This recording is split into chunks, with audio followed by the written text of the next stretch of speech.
Hello and welcome to another episode of the OrthoWire podcast. Today we're going to be discussing the Camo design retainer.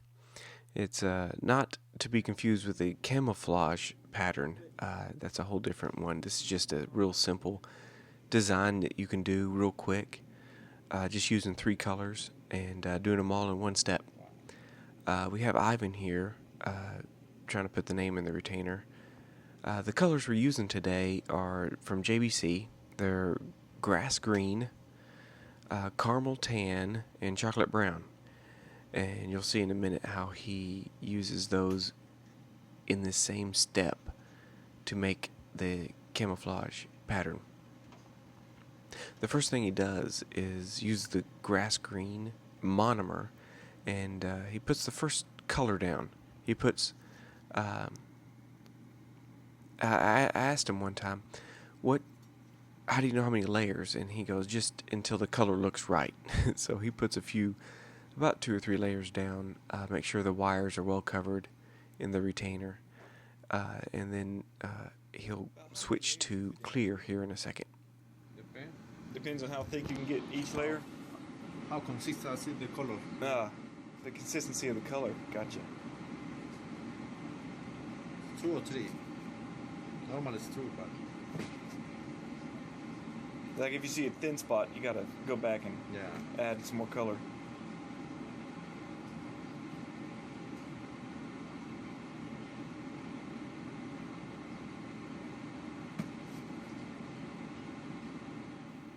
Okay, once he gets the color where he wants it, he puts some clear polymer down. And he takes a special little tool. It's like a little spoon, little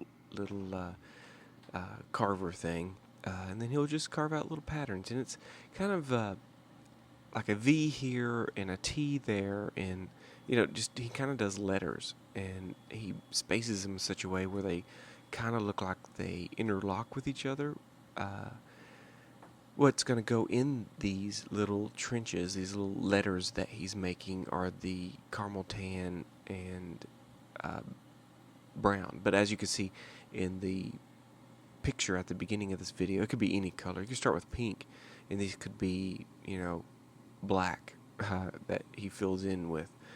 But that's pretty much this is what he does on all those. He does the same pattern on every single one.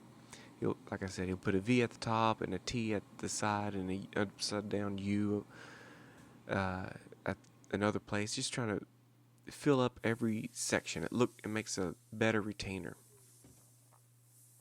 What he does next is he leaves those. He doesn't fill those up yet. He lets those set for a little bit longer. Let that green acrylic set up to where the walls won't collapse on you when you add monomer to the brown colors. So he's going to go ahead and move on to the other side and try to get the green to look, the same deepness, I guess, as the first side.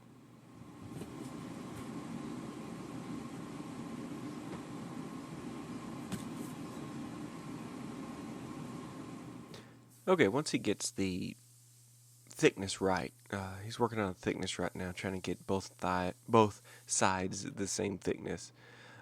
So that when he grinds off, he'll grind off the pattern evenly on both sides. And then he tries to connect the 2 patterns together if he can. Sometimes there might be a small line in between his first side pour and his second side pour.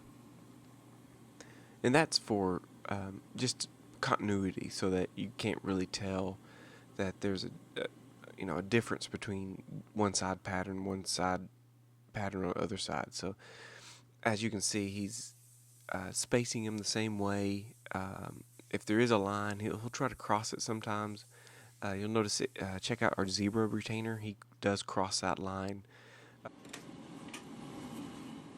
Okay, so here's where he adds the second color, or I guess the second and third colors.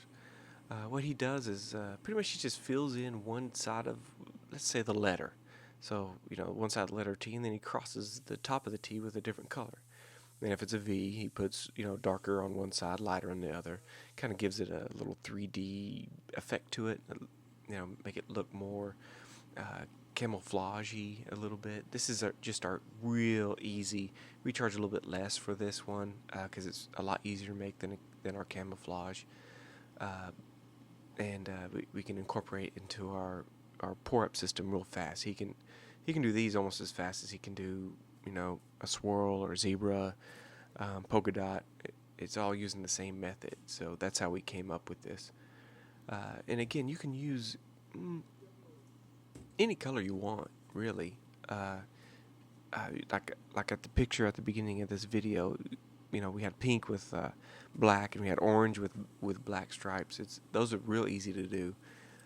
When someone asks for just straight up camo, this is our default, the grass green with the 2 different browns that Ivan has come up with.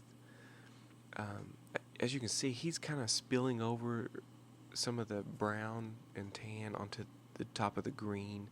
If you're pouring a thin retainer, try not to do this. He tends to pour a thicker retainer, and he would rather just grind off the excess later on in the process. I believe it gives us a little bit of a sharper lines because you can see that at the top surface of this retainer, the colors are mixing together a little bit, and if we can cure it and freeze it in that, then we can just shave off the top layer, and it will give us nice crisp lines between the colors. So he's applying one last set clear polymer and clear monomer to fill up any holes left behind that he didn't fill in with color. That way he didn't have to add any later if he comes across them. As he gets this ready for the pressure pot, I want to thank you for watching. If you have any questions, leave them below. As you can see in the picture, the colors are pretty dark, but you can kind of see the different patterns. If you have any other questions, check me out at designerretainer.com, and I'll talk to y'all later. Bye.